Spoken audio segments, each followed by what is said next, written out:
প্রথমবারের মতো ফরিদপুরের নগরকান্দায় রথযাত্রা অনুষ্ঠিত। আজ রবিবার ৭ জুলাই বিকেলে গাং জগদিয়া মন্দির হতে চৌমুখা মন্দির পর্যন্ত হিন্দু সম্প্রদায়ের অন্যতম উৎসব রথযাত্রা অনুষ্ঠিত হয়েছে।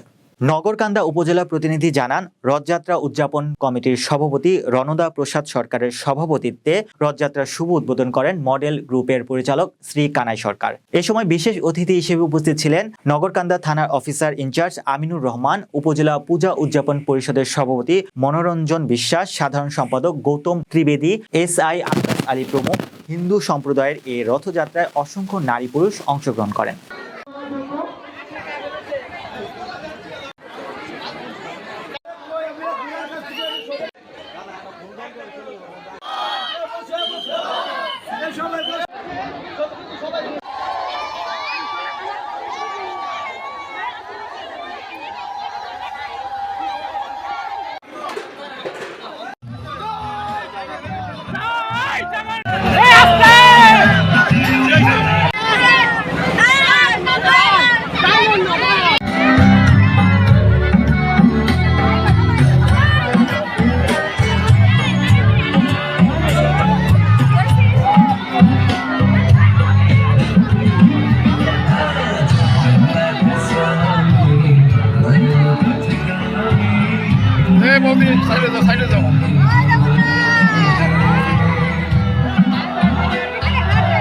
সাইডে যাও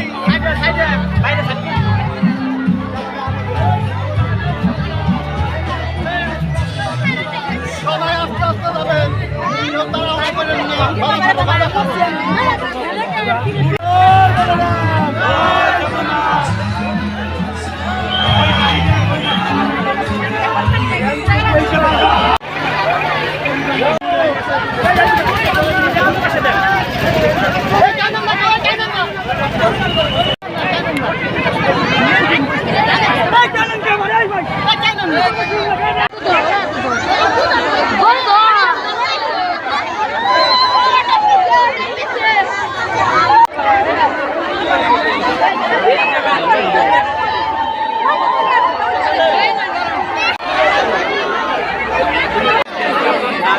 দেখে আমার এই দড়িটাতে দেখা